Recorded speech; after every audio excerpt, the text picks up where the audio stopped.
읽겠습니다. 바울이 아덴에서 그들을 기다리다가 그 성에 우상이 가득한 것을 보고 마음에 격분하여 회당에서는 유대인과 경건한 사람들과 또 장터에서는 날마다 만나는 사람들과 변론하니 어떤 에피쿠로스와 스토아 철학자들도 바울과 쟁론할세 어떤 사람은 이르되 이 말쟁이가 무슨 말을 하고자 하느냐 하고 어떤 사람은 이르되 이방신들은 정하는 사람인가 보다 하니 이는 바울이 예수와 부활을 전하기 때문이로라. 그를 붙들어 아레오박으로 가며 말하기를 내가 말하는 이 새로운 가르침이 무엇인지 우리가 알 수 있겠느냐. 내가 어떤 이상한 것을 우리 교회에 들려주니 그 무슨 뜻인지 알고자 하노라 하니 모든 아덴 사람과 거기서 나그네 된 외국인들이 가장 새로운 것을 말하고 듣는 것 이외에는 달리 시간을 쓰지 않음이더라. 바울이 아레오바고 가운데 서서 말하되 아덴 사람들아 너희를 보니 범사에 존귀심이 많도다. 내가 두루다니며 너희가 위하는 것들을 보다가 알지 못하는 신에게라고 세겐단도 보았으니 그런즉 너희가 알지 못하고 위하는 그것을 내가 너희에게 알게 하리라. 우주와 그 가운데 있는 만물을 지으신 하나님께서는 천지의 주제이시니 손으로 지은 전에 계시지 아니하시고 또 무엇이 부족한 것처럼 사람의 손으로 섬김을 받으시는 것이 아니니 이는 만민에게 생명과 호흡과 만물을 친히 주시는 이심이다. 인류의 모든 족속을 한 혈통으로 만드사 온 땅에 살게 하시고 그들의 연대를 정하시며 거주의 경계를 한정하셨으니 이는 사람으로 혹 하나님을 더듬어 찾아 발견하게 하려 하심이로되 그는 우리 각 사람에게서 멀리 계시지 아니하도다. 다 같이 읽겠습니다. 우리가 그를 힘입어 살며 기동하며 존재하느니라. 너희 시인 중 어떤 사람의 말과 같이 우리가 그의 소생이라 하니. 아멘. 여러분이 오늘 말씀을 보시면 이제 사도 바울이 아덴을 방문하게 됩니다. 그런데 이 아덴은 추정하건대 원래는 사도 바울의 선교 계획에는 없는 지역이었던 것 같아요. 그런데 그의 계획에는 없던 이 행선지에 왜 오늘 사도 바울이 여기에 서 있냐? 물론 이것도 이제 하나님의 섭리 있지만 시작은 이렇습니다. 사도 바울이 2차 선교를 시작할 때 성령의 인도하심이 아시아에서 유럽으로 바람이 바뀌게 됩니다. 그래서 이제 바울은 네아폴리를 통과해서 처음에 이제 빌립보를 가게 됩니다. 그런데 거기에서 귀신 들린 채로 점을 치는 여종을 고쳐줘요. 귀신을 쫓아내게 됩니다. 그러자 그녀를 통해서 돈을 벌었던 이 주인들이 고소를 해서 사도 바울이 바울과 실라가 감옥에 가게 되죠.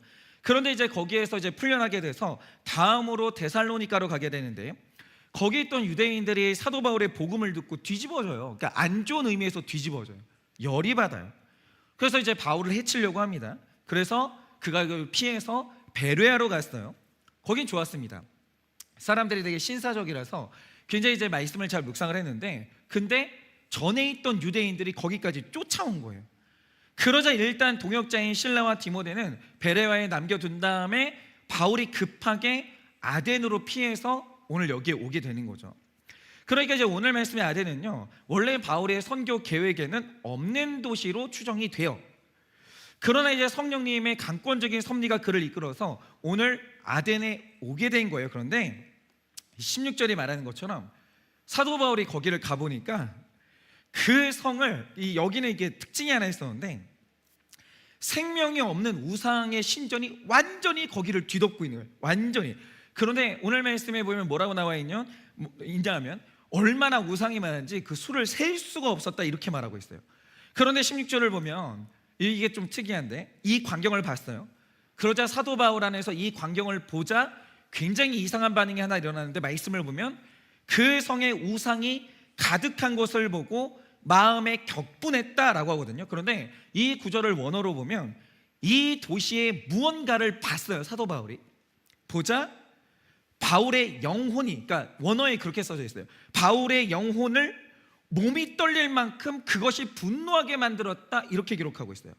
그러니까 이 도시에 세워진 수많은 우상은 나타난 현상일 뿐이고요 이 도시를 지배한 대단히 사악한 영적인 문제가 거기에 있었다라는 거예요. 그런데 사도 바울이 그 악한 것의 실체를 보는 순간 영혼이 떨릴 만큼 분노를 느꼈다는 거예요. 부들부들 떨었다는 거예요. 그런데 한번 보세요. 성경이 왜 분노의 주체를 그의 감정이 아니라 영이 분노했다 이렇게 기록하는 이유가 뭐겠습니까? 사실 여기에서 분노하는 건 사도 바울이 아니라 사도 바울 안에 그를 통치하고 계시는 성령 하나님께서 여기를 분노하고 계신 거예요. 그런데 이 분노가 성령 하나님이 몸이 떨릴 만큼 분노했다는 거예요. 굉장한 분노가 있었다는 거죠. 그러면 지금 성령님은 이 도시의 우상이 가득하게 만든 바로 그 사악한 것에 대해서 분노하고 계시는데 그게 뭐냐라는 거예요. 오늘은 그걸 규명하는 게 너무너무 중요해요. 그러니까 그게 뭐냐? 한번 들어보세요. 21절 말씀처럼 아덴 사람들은 육체적인 사람들이 아니에요. 굉장히 여기 있는 사람들은 지적인 사람들이에요. 그러니까 새로운 지식을 탐구하는데 시간을 늘 쓰는 사람들이었다, 이렇게 기록하고 있죠. 그래서 이 사람들이 늘 시간을 쓸 때 새로운 철학, 새로운 소식, 이걸 듣고 배우는 일에 계속 시간을 썼어요. 그런데 이렇게 지적인 사람들이 사는 도시에 놀랍게도 우상이 가득했어요. 그러나 이 상태를 설명하자면 이렇게 생각하시면 됩니다. 사람의 몸을 어느 한 부분이 아니라 완전히 몸을 암세포가 장악한다? 사실은 그러면 그 몸은 어렵다고 봐야 돼요. 완전히 뒤덮었습니다. 그런데 영혼에 있어서 이 암세포에 해당하는 게 뭐냐면 바로 그게 우상이에요. 그러니까 이 우상은 우리의 영적인 기운을 다 빨아먹는 이상세포예요. 굉장히 사악한 세포라는 거예요. 그래서 내 영혼을 크고 다양한 우상이 장악하면 그 영혼은 죽을 수밖에 없어요. 다 뺏기는 거예요. 나의 관심도, 나의 영성도, 나의 감정도, 나의 물질도 전부 다 우상에게 싹 다 뺏기고 빨려버리고 그리고 죽게 되는 거죠. 그러니까 지금 아덴의 상태가 어떤 상태냐면 소생의 가능성이 없는 영적인 말기 상태가 됐다, 이거예요. 완전히 우상이 뒤덮여버린 거예요. 그래서 여러분이 사도행전을 보시면 사도행전은 뜨거운 기록이에요. 굉장히 뜨겁고 역동적이에요. 근데 여기 이제 그 아덴에 대한 기록을 보면 여기는 그 어떤 성령의 역사도 없이 가장 드라이하게 기록된 데가 어떤 기록이냐면 아덴에 대한 기록이에요. 여기는 어떤 생명도 없어요. 여기서 하나의 기적도 일어나지 않아요. 굉장히 드라이해요. 왜냐하면 여기는 영적으로 봤을 때 그냥 말기 암 상태에 해당하거든요. 그러니까 우상이 싹 다 덮여버린 거예요. 소생의 가능성이 없는 거예요. 그러면 이 도시는 왜 이렇게 됐습니까? 어쩌다가 이렇게 절망적인 상태가 됐냐라는 거예요. 이게 굉장히 중요한데 이거예요. 아덴은 생각의 첫 단추부터가 완전히 잘못 시작했어요. 그러니까 시작이 대단히 중요한데 내 인생의 관점을 이런 거죠. 결혼은 뭐예요?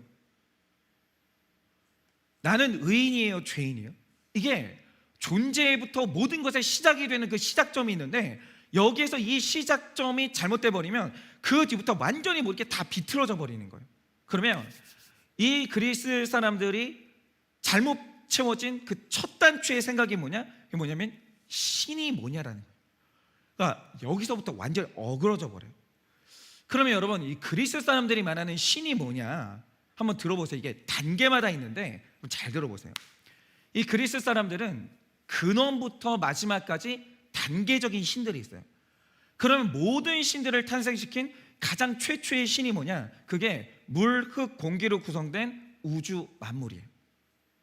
이 가이아라고 하죠. 이 자연이라고 하는데 여기서 이 자연으로부터 신이라고 말할 수 없는데 어쨌든 언제 생긴지 모르는 이 우주 만물로부터 12타이탄이 탄생을 해요. 이 거인족이 탄생을 하는데 이 12명의 타이탄족이 낳은 존재가 누구냐? 그게 바로 제우스, 아폴로 같은 올림푸스의 신들이에요. 그러니까 이 그리스 신관에서는 재미있는 게 이거예요. 여기서부터 잘못된 거예요. 신이 만물을 창조하는 존재가 아니라 만물이 신을 낳아요. 그런데 이 만물이 어디에서 왔냐라고 하면 그건 설명이 없어요. 그러니까 이 첫 단추부터 완전히 치명적인 오류예요. 뭐가 먼저 있었어요? 여러분, 고도의 정신을 가진 신이 먼저 있었어요? 아니면 만물이 먼저 있었어요? 근데 놀랍게도 그리스 사람들은 만물이 먼저 있었고 이 만물이 고도로 지적인 신을 낳았다, 이렇게 얘기를 하는데 이게 말이 안 되잖아요. 그러니까 정말 이게 너무 말이 안 된다고 생각하는데 생각을 해보세요.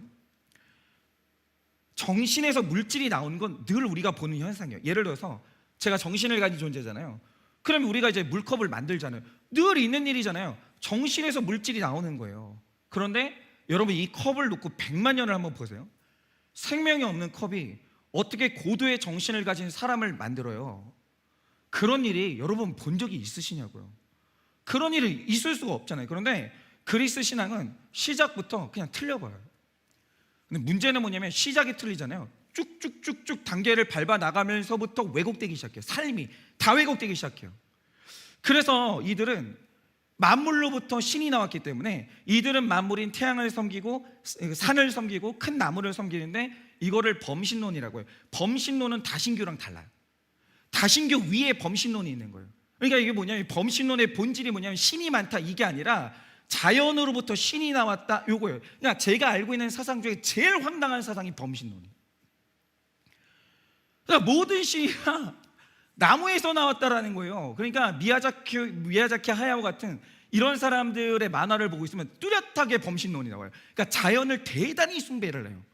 자연으로부터 모든 만물이 나왔다 이렇게 얘기를 하는 거예요. 그런데 이렇게 되면 자 보세요. 자연 밑에 신이 있는 거예요. 자연이 없으면 신도 없어요.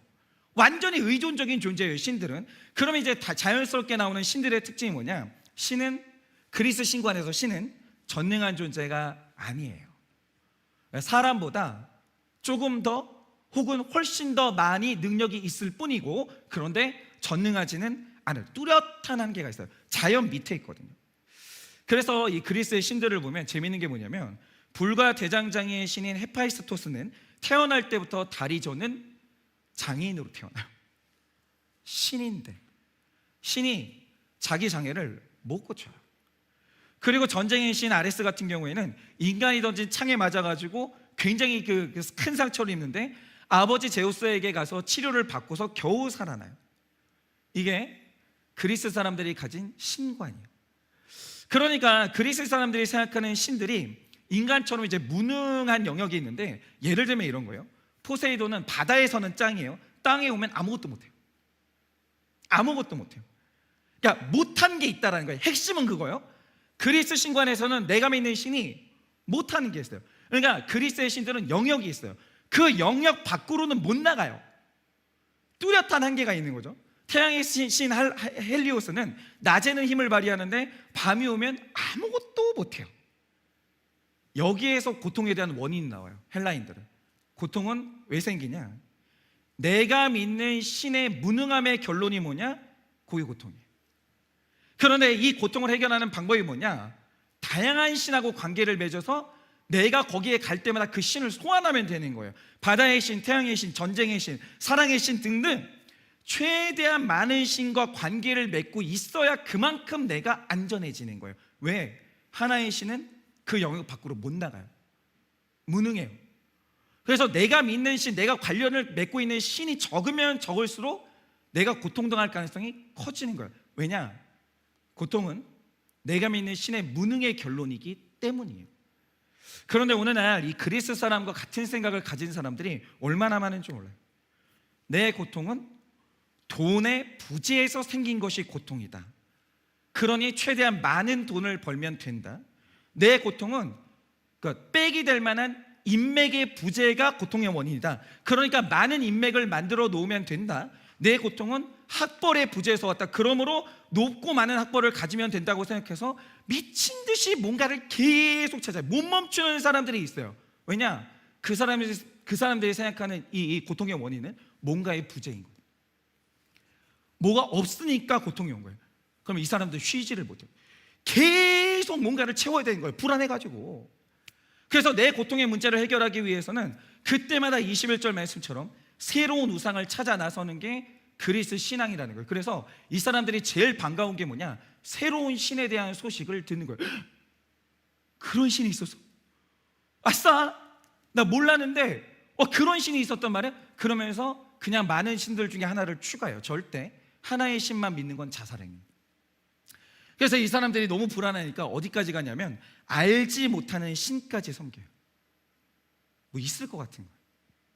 그래서 근데 이게 어디서 왔냐면 신은 누구인가? 이 첫 단추가 잘못되니까 여기까지 쭉쭉쭉 잘못되는 거예요. 사도 바울이 어느 날 아덴에 와가지고 이걸 보는데 너무 기가 막힌. 이게 뭐야 이게? 아니 어떻게 나무가 사람을 낳아요? 사람이 나무를 심을 수는 있어요. 어떻게 나무가 사람을 낳냐고요? 말이 안 되잖아요. 근데 첫 단추가 잘못되니까 사람들이 있잖아요. 내가 나무의 주인이라고요. 근데 주인이 내 소유물 앞에 무릎 꿇고 계속 빌고 있는 거예요. 이걸 보는데 사도 바울이 너무 기가 막히는 거예요. 그러니까 17절 말씀처럼 사도 바울이 그 안에 계신 성령님이 분노하기 시작하면서 만나는 사람마다 진리를 전하기 시작해요. 그게 아니고요, 그게 아니고요, 그게 아니고요, 계속 진리를 전하기 시작해요. 그러면서 24절부터는 아레오바고 가운데 서서 진리를 선포하는데 첫 단추를 선포하기 시작해요. 시작이 잘못됐어요. 이거 다시 시작해야 돼. 그러면서 가장 처음 하는 말이 뭡니까? 잘 보세요. 여기서 출발해야 돼요. 이게 안 되면 여러분 신앙은 쭉쭉쭉쭉 잘못되는 거예요. 그 사람이 하는 게 이게 사도 바울이 처음 선포하는 게 뭐냐면 우주와 그 가운데 있는 만물을 지으신 하나님, 이 장엄한 진리의 첫 단추를 선포해요. 이게 믿어져야 돼요. 창세기의 창조가 안 믿어지면 요한계시록까지 싹 다 부정되는 거예요. 우리의 모든 진리의 시작은 어디냐면 창세기가 믿어져야 돼요. 태초에 하나님이 천지를 창조하신다. 자연이 신을 낳은 게 아니에요. 하나님이 만물을 낳으신 거예요. 그러니까 여기서부터 시작되면 이제 어떤 일이 벌어지냐면, 자, 어떻게 달라진지 한번 보세요. 창조주 하나님이, 고도의 지적 능력을 가진 하나님, 모든 것을 예정하신 하나님, 그런데 그 계획이 틀림이 없는 하나님이 창세 전부터 뭔가를 낳고 만들어요. 그러면 어떻게 되냐면 반드시 이유가 있어요. 자, 자연이 뭔가를 낳으면 이유가 없어요. 지성이 없기 때문에 그냥 있는 거예요. 우연인 거예요. 근데 지적 능력을 가진 창조주가 뭔가를 만들었다라고 하면 그때부터 완전히 존재 의미가 달라져요.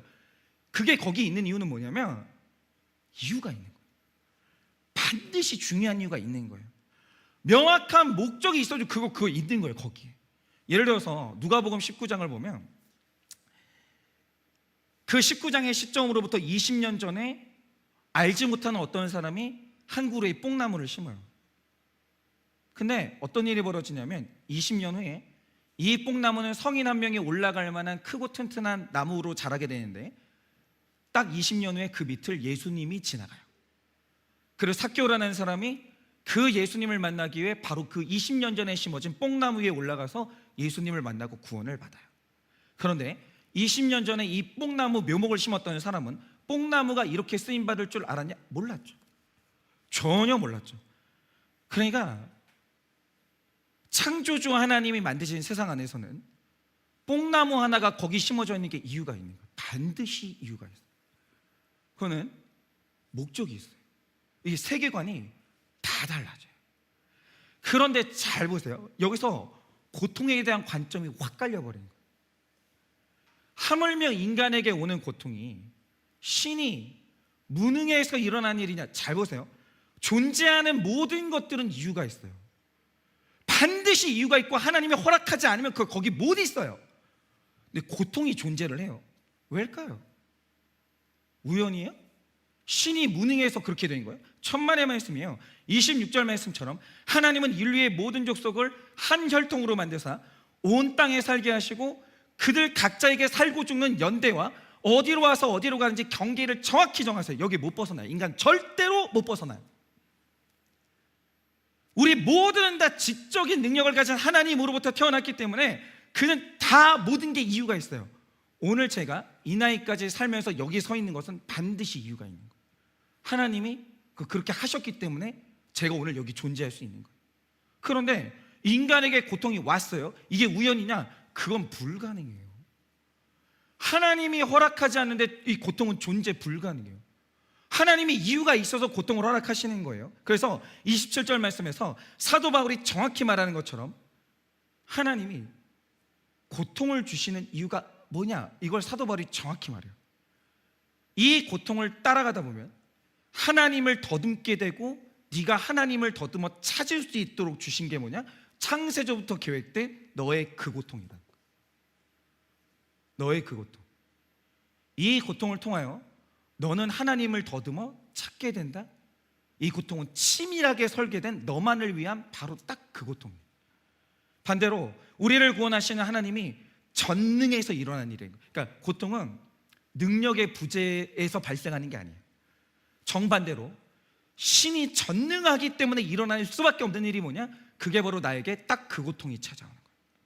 여러분 잘 보세요. 요나가 바다에 빠져요. 물고기가 그를 삼켜요. 이중의 고난이었어요. 그런데 그가 바로 그날 그 고통을 통해서 하나님을 만나요. 하필이면 그날 태풍이 와요. 빠져요. 그 순간 한 인간을 삼킬 거대한 물고기가 마침 거기를 지나가고 있어요. 그리고 그를 삼켜요. 거기서 그 고통을 통해 그가 더듬어 하나님을 만나요. 이게 어떻게 가능하냐? 고통은 명백하게 하나님의 무능에서 비롯된 산물이 아니라 하나님이 바다와 물고기를 완벽히 통제하시기 때문에 일어나는 고통이 뭐냐? 그 고통이에요. 고통은 하나님이 통제하지 않으면 절대로 안 일어나요. 그러니까 하나님이 어떤 분이냐? 하나님이 어떤 분이에요? 이 관점에 따라서 고통이라는 문제, 우리 존재의 이유, 이게 그냥 싹 다 달라집니다. 싹 다 달라집니다. 그런데 이 말씀에서 아덴 사람들은 시작부터 잘못돼요. 그냥 완전히 잘못돼요. 그러니까 이제 어떻게 되냐면 이게 그 밑으로 가면 갈수록 막 왜곡되기 시작하는데, 고통이 신의 무능에서 비롯된 거잖아요. 이 고통을 해결하기 위해서 내가 죽는 줄도 모르고 내가 사는 저녁에 다 우상을 싹 다 세워버려요. 그게 내 영역, 내 영성을 빨아먹는 줄도 모르고, 그게 내 영생을 박탈시키는 줄도 모르고 우상을 싹 다 세워버려요. 여러분 잘 들으세요. 귀신하고 거래하지 마세요. 귀신은 처음에는 하나 주는 것 같아요. 귀신의 결론은 뭐냐면 싹 다 가져가요. 싹 다 가져가요. 귀신하고, 그러니까 재미로라도 전보지 마시라니까요. 귀신하고는 그 어떤 거래도 하는 게 아니에요. 귀신은 다 가져가요. 그런데 이 귀신을 한 마리가 아니라 그냥 몸 전체 다 박아버린 거예요. 그럼 어떻게 돼요? 죽는 거 말고 방법이 없는 거예요. 그래서 아덴에서는 그 어떤 사소한 기적도 안 일어나요. 아덴은 그렇게 죽어가요. 그런데 이제 바울은 창조주 하나님을 아는 지식이 잘 되니까 그 뒤로 부활의 신앙으로 나가긴 해요. 죽어도 살아요. 이 신앙이 잘 되니까 사도 바울은 죽어도 사는 거예요. 그러면 이 중요한 차이 있잖아요. 사도 바울은 첫 시작부터 적중해요. 정답을 알아요. 쭉쭉쭉쭉 진리로 내려가요. 아덴은 시작부터 잘못돼요. 죽음의 길로 쭉쭉쭉 가요. 근데 이 차이가 어디서 비롯됐어요? 이게 중요한데, 제가 오늘 말하고 싶은 건 이거예요. 성경이 진리를 아는 방법을 뭐라고 합니까? 그러니까 불교는 여기서부터 잘못된 거예요. 불교는 끝도 없이 도를 쌓으면 돼요. 그러니까 네가 내면으로 파고들라는 거예요. 계속 생각하라는 거예요. 그러다 보면 네가 네 안에 있는 신을 만나게 된다는 거예요. 진짜 정말. 그런데 성경이 이것과 정반대의 개념을 말하거든요. 근데 이 정반대의 개념이 뭐냐? 그걸 우리는 계시라고 말해요. 그러니까 불교 계시하고 가장 반대편에 있는 게 뭐냐면 그게 깨달음이에요. 그러니까 내가 생각해도 찾아가지고 어떤 도의 정점에 이르는 거, 이걸 깨달음이라고 하는데, 이것과 정반대에 있는 게 뭐냐? 그게 계시예요. 계시의 뜻이 뭐냐면 정답이 내 안에 없다, 나는 그걸 찾을 능력이 없다, 이 뜻이에요. 계시는 외부에서 나에게로 오는 거예요. 하나님이 나에게 자신을 알려주시지 않으면 우린 죽었다 깨어나도 하나님을 죽는 날까지 몰라요. 그러니까 이 계시라는 말의 뜻이 뭐냐면 나에게 알려주는 다른 존재가 있어야 돼요. 남이 나에게 사실을 알려줘야 되는 거예요. 그래야 사람은 창조주 하나님을 알고 진리를 깨닫게 되는 거예요. 그래서 이걸 계시의 정신이라고 말하는데, 이 계시의 정신이 있는 사람들의 특징이 뭐냐? 잘 물어봐요. 묻는 게 없으면 그 사람은 계시의 사람이 아니에요. 잘 묻고 듣는 걸 잘해요. 계시의 정신으로 무장된 사람은 이 두 가지가 뚜렷해요. 반드시 물어봐요. 그리고 묻고 들리면 들어요. 절대로 혼자 판단하지 않아요. 그게 계시의 정신이고, 계시의 정신의 본질은 겸손인 거예요. 여러분, 겸손은 자세가 낮은 게 아니에요. 겸손은 사람을 살리는 진리의 문이에요. 계시의 정신이 임한다는 건 뭐냐면 그 사람에게 겸손의 능력이 임했다, 그 뜻인 거예요. 여러분, 하나님은 물론이고 나는 나 자신조차도 하나님이 알려주시고 공동체가 알려주는 계시가 없으면 절대로 몰라요. 반드시 인간은 계시 의존적이어야만 해요. 그러니까 제일 반복음적인 사람, 가장 반계시적인 사람이 누구냐면 누가 나에 대해서 알려주면 일단 시작부터 잘못됐다고 보는 거예요. 네가 뭘 알아? 너 나 알아? 네가 나 언제 봤다고 판단해? 이렇게 되는 거예요. 아니라니까요. 내가 나를 모르기 때문에 나를 알려주는 남이 있어야 되는 거예요. 그걸 우리는 계시라고 해요. 여러분, 나보다 나를 더 잘하는 게 하나님. 그거 믿으세요? 이게 계시예요. 여러분, 계시 의존적인 사람은 생명의 지식을 반드시 획득을 하게 돼요. 여러분이 어떻게 하나님을 알아요? 여러분, 하나님 아시죠? 어떻게 알아요? 여러분이 깨달으셨어요? 야, 여러분이 우주를 알아요? 아니, 여러분이 대한민국 다 밟아봤어요? 여러분은 여러분 자녀 다 알아요? 엄마 다 알아요? 아빠 다 알아요? 제가 오늘도 저희 어머니랑 통화를 하는데 오늘도 몰랐던 저희 어머니를 처음 알았어요. 근데 여러분이 하나님을 어떻게 알아요? 여러분이 감히 하나님을 이런 하나님이다 저런 하나님이다 어떻게 알아요? 여러분 안에 무슨 깨달음이 있어서 100% 여러분이 하나님에 대한 지식이 있다라고 하면 그 여러분 안에서 솟아난 게 아니에요. 외부로부터 하나님이 알려주신 만큼만 아는 거예요. 그 외에 인간은 하나님의 발가락도 몰라요. 알 방법이 없는 거예요. 지식의 본질은 뭐냐? 계시예요. 계시받지 않으면 인간은 절대로 지식에 이를 수가 없는 거예요. 그 주제를 알아야 되는 거예요. 그러니까 우리가 감히 무지한 인간이 창조주 하나님을 알고 내가 진정한 나 자신을 알고 생명의 길을 보는 유일한 방법이 뭐냐? 계시를 받아야 되는 거예요. 계시는 뭐냐? 겸손이에요. 알려줘야 돼요. 알려줘야 돼요. 물을 줄 알아야 되고 들을 줄 알아야 되는 거예요. 그런데 성령 하나님이 아덴에 와서 영혼이 떨리는 분노를 느끼셨어요. 바로 그 죄악이 아덴을 우상에 덮이게 만들었거든요. 왜 진리가 아니라 우상으로 덮였냐고요? 그러면 성령님을 치떨리게 진노하시는 그 악이 뭐냐? 아덴 사람들이 계시의 영이 없는 거예요. 계시의 영이 없다는 말의 뜻이 뭐냐? 너무너무 교만한 거예요. 이걸 큐티용어로 바꾸면 뭐냐면 하나님께 묻고 공동체에 묻는 겸손이 1도 없는 거예요. 너무 교만한 거예요. 자기가 제일 많이 한다는 거예요. 네가 나 알아? 나는 내가 알아. 아무것도 묻는 게 없는 거예요. 아무것도. 그래서 너무 무식한 거예요. 사람이 있잖아요. 무식의 끝에서 나오는 생각이 뭐냐? 내가 똑똑하다 이거예요. 그거만큼 무식한 게 없는 거예요. 그러니까 이 계시의 정신이 없는 사람들의 하나 같은 공통점이 있는데 자기가 굉장히 똑똑하다고 생각하고 자기 생각이 되게 깊다라고 생각해요. 내가 남들보다 2번, 3번 더 깊이 생각한다라고 생각해요. 그게 뭐냐면 그냥 쓸데없는 짓이에요. 하면 뭐 할 거예요? 재료가 없는데. 그러니까 이런 거예요. 묵상은 뭐냐면 주신 말씀을 깊이 생각하는 거지 아무것도 없는 데서 나 혼자 생각하다 보면 반드시 오류에 빠지게 된다니까요.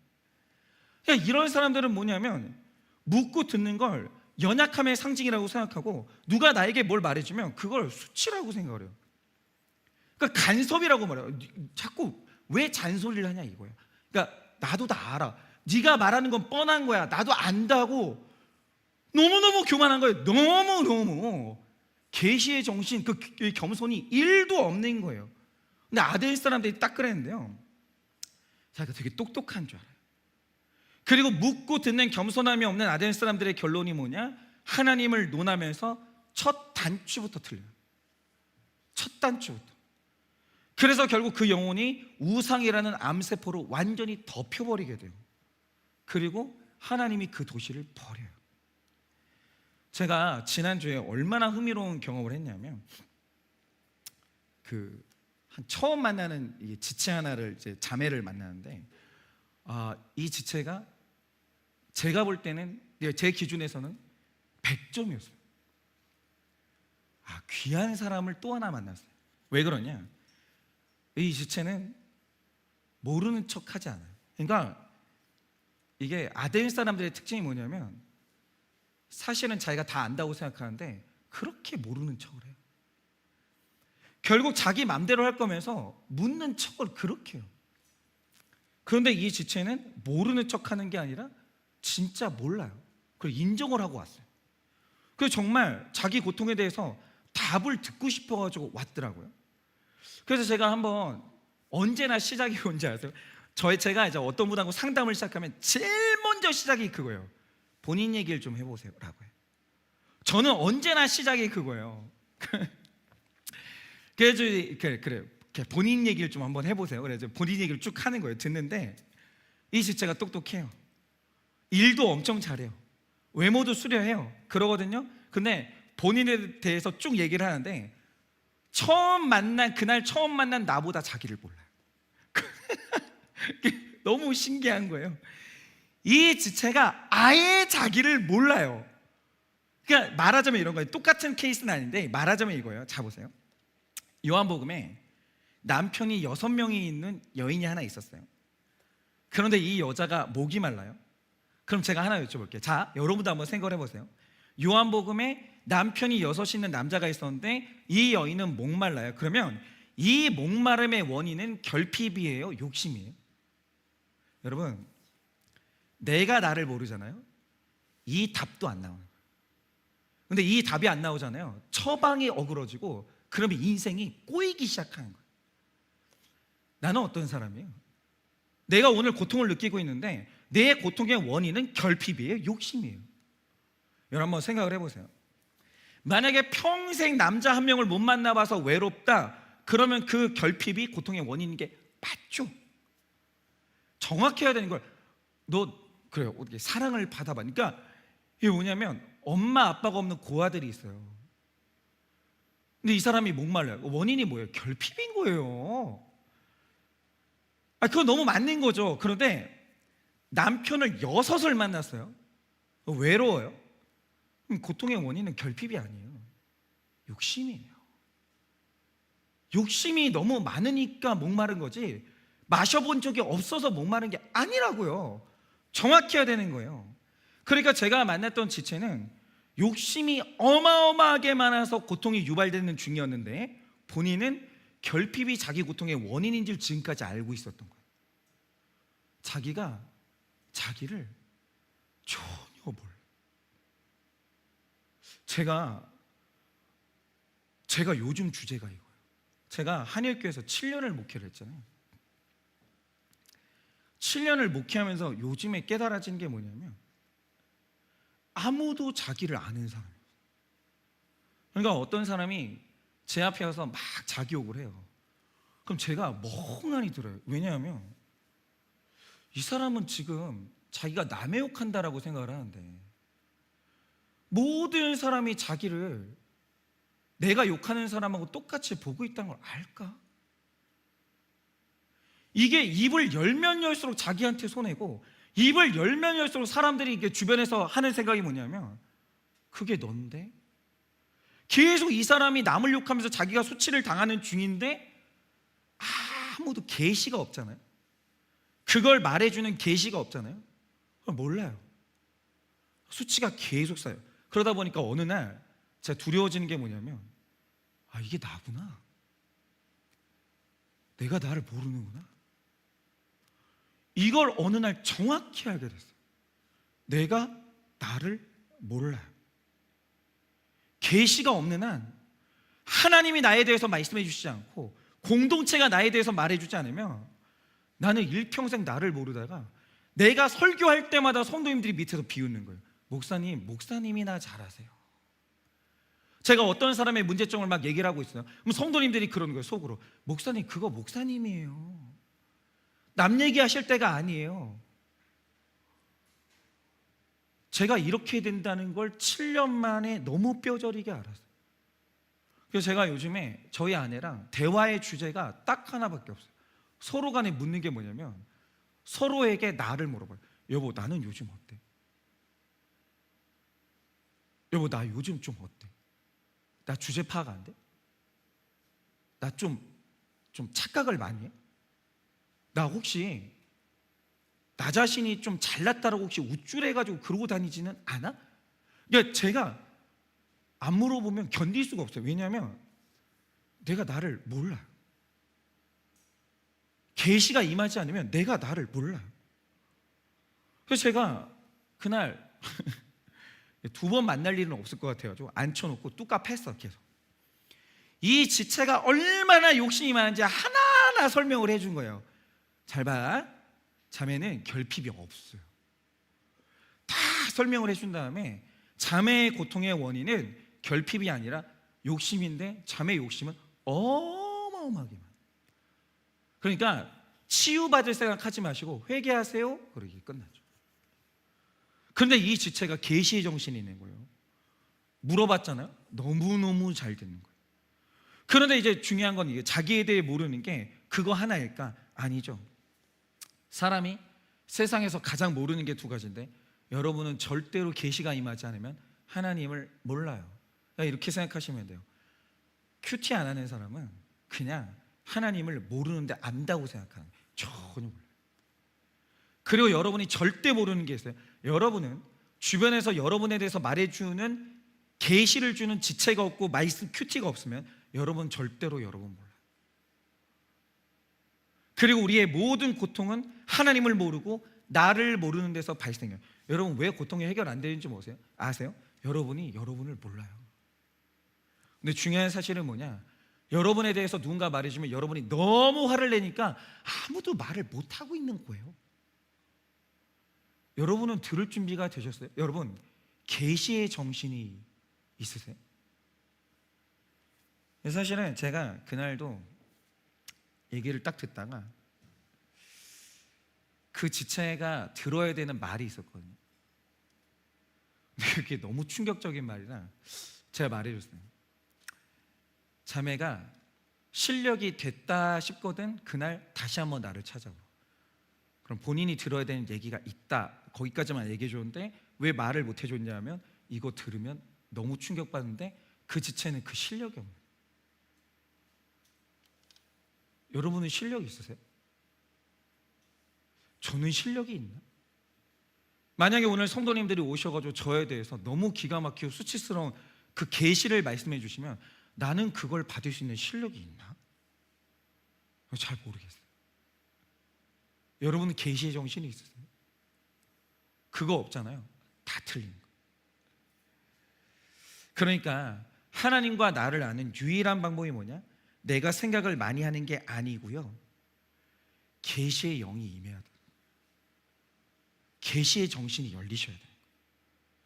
하나님의 말씀이 나에 대해서 알려주셔야 되고 공동체가 나를 말해줘야 돼요. 그러니까 진리를 얻는 힘이 뭐냐라고 하면 묻고 들을 줄 아는 계시의 정신. 여러분 계시 정신의 본질은 겸손이에요. 그런데 겸손히 묻고 듣는 계시의 정신이 없고 교만하게 내가 가장 잘 알고 있고 내가 다 안다고 생각하니까 문제의 진단도 처방도 다 잘못되면서 내 영혼의 우상이라는 암세포가 퍼지면서 그렇게 죽어가요. 뭔 실력이 듣는 실력이 1도 없어서 뭔 말만 하면 기분 나빠요. 뭔 말만 하면 시험 들었다고요. 그게 뭐냐면 자기가 고상해서 그런 게 아니라 실력이 1도 없는 거예요. 겸손이 1도 없는 거예요. 그럼 어떻게 되냐면 우상에 덮여서 죽어가는 거예요. 그래서 우리는 반드시 하나님께 묻고 공동체에 묻는 이 계시의 통로가 반드시 회복돼야 되고 그때만 우리의 모든 우상을 태우시는 성령의 불이 임하는 거예요. 뭘로 회개하실 거예요? 여러분이 자기를 어떻게 봐요? 어떻게 알아서 죄를 보고 회개하실 거예요? 그런 인간은 없어요. 여러분 언제나 모든 시대에 선지자라는 존재가 있었어요. 선지자는 언제나 미움받았어요. 왜냐? 선지자는 늘 나를 말해줘요. 근데 선지자가 말해주는 나에 대한 계시가 뭐냐? 늘 기분이 나빠요. 그런데 구약의 이스라엘 백성들은 계시의 영이 없었어요. 듣는 실력이 없는 거예요. 그래서 어떻게 되냐? 망했어요. 지금도 그러니까 이게 사도 바울이 느꼈던 영혼이 떨리는 이 분노가 뭔지를 제가 알아요. 왜냐하면 저는 한일교회를 되게 사랑해요. 제가 저희 아내는 알아요. 세상에서 제일 싫어하는 게 뭐냐면 내가 좋아하는 사람들이 고난받는. 근데 고난을 막을 방법이 있어요. 그러니까 그 사람이 들어야 되는 걸 들으면 되거든요. 문제는 뭐냐? 제가 알아요. 제가 그 사람이 꼭 들어야 되는 그 말 하잖아요. 그분 우리 교회 떠나요. 실력이 없어요. 목사님이 정이 그 말씀을 하신다면 목사님이 정이 나에게 내가 그런 적용을 해야 된다고 말씀하시면 저는 이 교회 못 다녀 이럴 걸 알기 때문에 때를 기다리면서 못하는 말이 산더미 같아요. 근데 어떤 분들은 겪지 않으면 귀가 안 열리기 때문에 어쩔 수 없이 겪는 그날을 기다릴 수밖에 없는 일들이 있어요. 이게 근데 너무 애통하고, 여러분 모르겠지만 저는 피가 말라요. 그걸 안 하는 방법이 있어요. 계시의 영이 임해야 돼요. 계시의 통로가 열려야 돼요. 주님 말씀하시면 들을게요. 말씀하시면 들을게요. 그런데 잘 들으세요. 계시의 사람, 묻는 자에게 하나님이 약속하신 게 있어요. 그러니까 제가 오늘도 제가 알고 있는 성도님들한테는 제가 할 수 있는 그분이 사는 이야기가 있거든요. 근데 그게 내가 생각해도 그분이 들으면 너무 수치스러울 것 같아요. 그런 실력이 있나? 나는 있나? 그런데 하나님이 구하고 계시의 영이 열려서 말씀하시면 들을게요. 말씀하여 주시옵소서. 이 계시의 영을 가진 사람에게 약속하신 게 있어요. 그게 뭐냐? 예레미야 29장 13절은 분명히 이렇게 약속해요. 너희가 온 마음으로 나를 구하면 나를 찾을 것이요 나를 만나리라 라고 했는데, 예레미야가 누구냐? 이스라엘 사람들이 가장 듣기 싫어하는 말만 골라 했던 계시의 사람.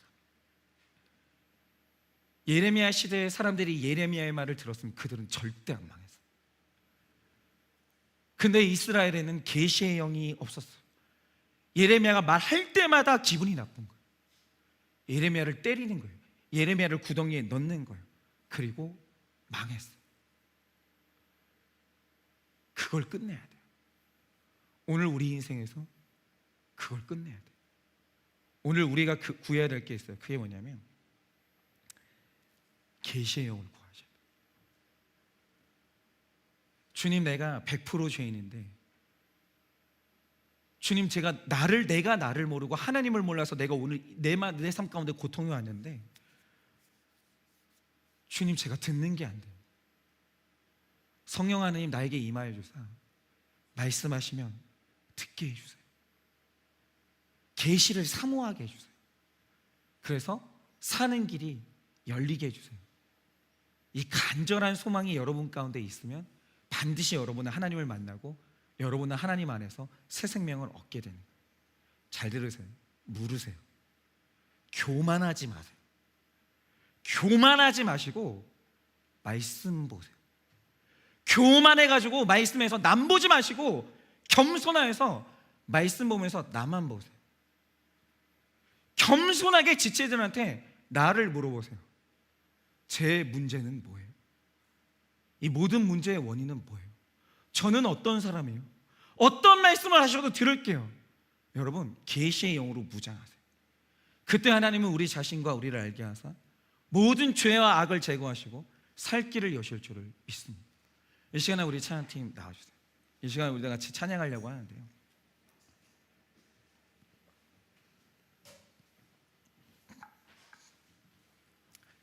여러분, 우리 하나님은 진짜 위대하십니다. 시작이 여기서부터 시작돼야 돼요. 하나님은 위대하세요. 근데 실수를 안 하시는 그 위대한 하나님이 여러분을 만드셨어요. 그러므로 여러분이 오늘 어떤 사람을 만나고 내가 어떤 말을 듣는 것은 전부 다 하나님의 계획 안에 있는 하나님의 축복인 거예요. 여러분은 계시의 영이 열리셨어요. 여러분 듣는 실력이 있으세요. 여러분 하나님의 전능하심을 믿고 내 귀에 들리는 그 말이 하나님의 창조의 역사다라는 걸 믿고 여러분은 들리는 그 말에 아멘 하십니까? 이 시간에 우리 다 같이 한번 찬양할 때 우리 오늘 첫 시작, 사도 바울이 그렇게